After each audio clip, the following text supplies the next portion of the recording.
Welcome to the Penn State Report. I'm Paul Roberts from WEEU, joined by Rich Scarcella from the Reading Eagle, who is battling a cold. So are you currently listed as day-to-day, Rich? I'm day-to-day and I'm playing hurt.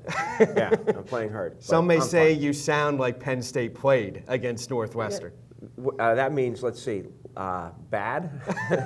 Well, let's start with Northwestern because they have a bye coming up, and certainly a lot of people are still talking about that game. How surprised were you that as a double-digit favorite at home, not only did they lose, but it wasn't close? Yeah. Well, it was close for 3 quarters until Christian Hackenberg threw the interception that was returned for a touchdown. It was 14-6. Penn State had the ball. But your point is well taken. Northwestern's defense dominated Penn State's offense. Why? Because Penn State's offensive line is still a work in progress. It's still not there yet. It's got 4 new starters at the beginning of the year. It's struggling big time. Not pass protecting well, not picking up blitzes well, and not opening holes in the run game.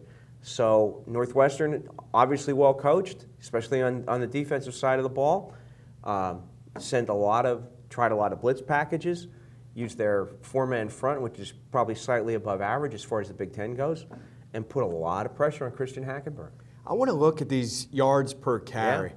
2.0 against Central Florida, 3.4 against Akron, 1.9 at Rutgers, 2.0 against Northwestern. The only team they ran the ball against was UMass, one of the worst teams. Right. What can James Franklin do, if anything, to turn this offensive line around? Paul, as I wrote earlier in the week, it's not like you're in the NFL. You can't just cut people, bring people in. The depth is a problem because of the scholarship limitations. You have true freshmen and walk-ons behind the starting offensive line. So that's out. He doesn't want to burn the freshmen, the true freshmen. He doesn't want to burn their red shirts. These guys are obviously, they're much better than the walk-ons, or we would have seen walk-ons by now, at least in the game. Okay, so all they can do is work with these guys, keep working them on technique, on communication, picking up blitzes, watching film.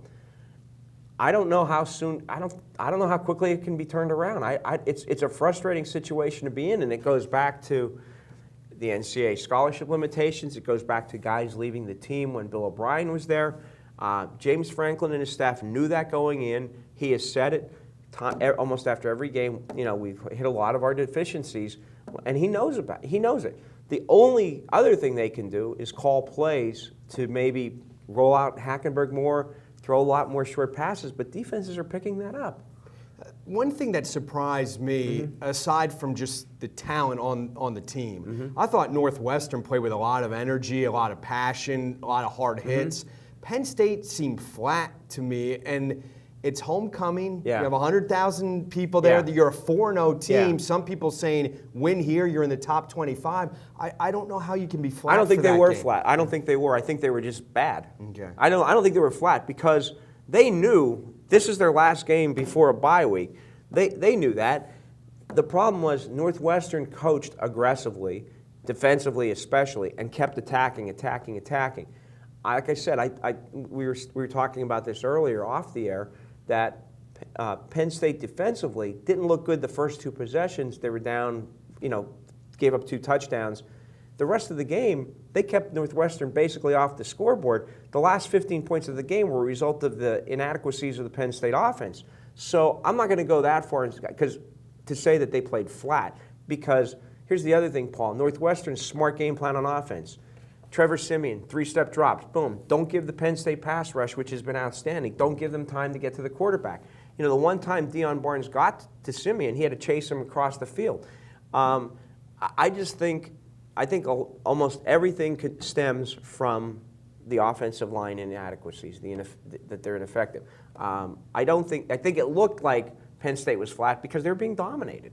I want to talk about Christian Hackenberg real quick. Sure. 4 touchdowns, 6 interceptions. Now, numbers can be deceiving at times. And I think they are in his case. So it's the offensive line? Absolutely. Okay. He's not, and he sort of, I heard this line before, I think he's starting to see ghosts. And I've heard some NFL quarterbacks talk about this a few days ago, where, you're seeing things that really aren't there because you're under so much pressure. I mean, look at Tom Brady Monday night. Right. It's the same thing. That's what I compare it to. Thanks for your time, Rich. Hope You're you welcome, feel better. Paul. I'll be fine. This is the Penn State Report for Rich Scarcella. I'm Paul Roberts from WEEU, and we'll see you next week.